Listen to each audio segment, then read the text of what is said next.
Well, how do you react when life delivers the unexpected? Unexpected pain, disappointment, trouble, or even tragedy. God can be trusted, but how do you put that into application when times are tough? Why? God, why? The question that never goes away, why? And you can ask it all you want to, but it's the question that rarely gets an answer. Even Jesus said, my God, why have you forsaken me? He didn't get an answer. The Bible doesn't say that God said anything back to him. So the next thing Jesus said was, into your hands I commit my spirit. I love that. All of our pain together would never equal what Jesus went through on the cross for us. We don't even begin to fathom. How many of you know how heavy and icky and awful it makes you feel when you do something like you mess up really bad?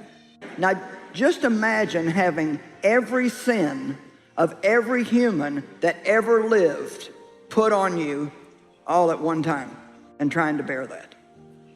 I can't even fathom the pain.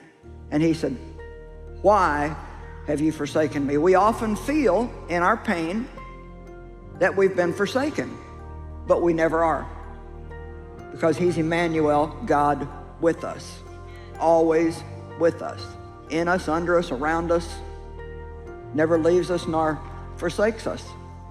And I just feel very strongly tonight that I'm supposed to impress on you that no matter what you're going through, God is with you, and he will redeem it. He'll make something beautiful out of it. Now, this doesn't all just happen magically. There are things that you will need to do to cooperate with God. I'm not going to give you a list of do these 5 things and your problems will be over. There is no such list. I'm just going to tell you to follow God. Follow God. Whatever he shows you to do, do it. And if there's nothing for you to do, then stand firm and wait on him. Sometimes he takes a lot longer than we'd like, but he knows what he's doing. The only time you realize that is after you've gone through it and you look back and see the good things that came out of what you went through. The question never goes away is why. But yet Proverbs 3:5-7 says, trust in the Lord with all your heart and do not lean to your own understanding.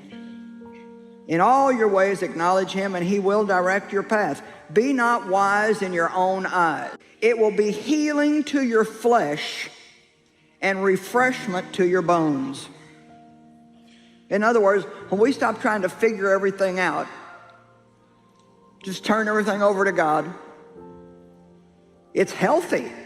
Now, you may not feel like God is changing you or doing anything in your life, because it happens just little tiny bits. And sometimes when you've got a mountain of problems, you may go 5 years and feel like you haven't changed that much at all, but really you have. It's just the devil wants you to focus on what's still wrong with you instead of looking at how far you've come. Don't look at how far you have to go. Look at how far you've come. And don't look at what you don't have. Look around you at what you do have and be thankful for those things. God can't change us until we come into agreement with him and ask him for his help.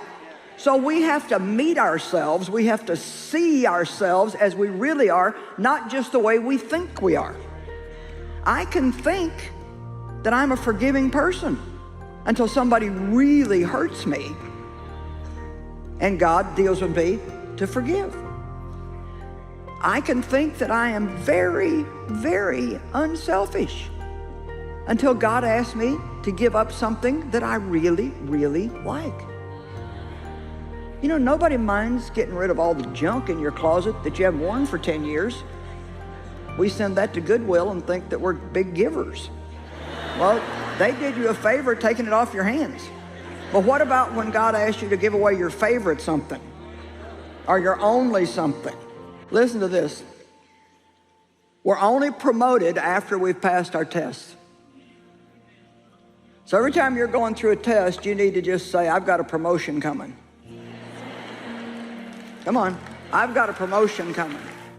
Let's turn over to Matthew chapter 14, and I'll begin reading with verse 22. It tells us that Jesus immediately or straightway did something. What did he do? Straightway Jesus constrained his disciples to get into a ship and to go before him unto the other side, while he sent the multitudes away. And when he had sent the multitudes away, he went up into a mountain apart to pray. And when the evening was come, he was there alone. But the ship, now in the midst of the sea, tossed with waves, for the wind was contrary, it was blowing against them. And in the fourth watch of the night, that's between 3 and 6 a.m., in the fourth watch of the night, Jesus went unto them, walking on the sea. And when the disciples saw him walking on the sea, they were troubled, saying, "It is a spirit." And they cried out for fear. But straightway Jesus spoke unto them, saying, "Be of good cheer. It is I. Be not afraid." And Peter answered him and said, "Lord, if it be thou, bid me come unto thee on the water." And he said, "Come." And when Peter was come down out of the ship, he walked on the water to go to Jesus. But when he saw the wind boisterous, he was afraid, and beginning to sink, he cried, "Lord, save me." And immediately Jesus stretched forth his hand and caught him and said unto him, "O thou of little faith, wherefore didst thou doubt?" And when they were come into the ship, the wind ceased.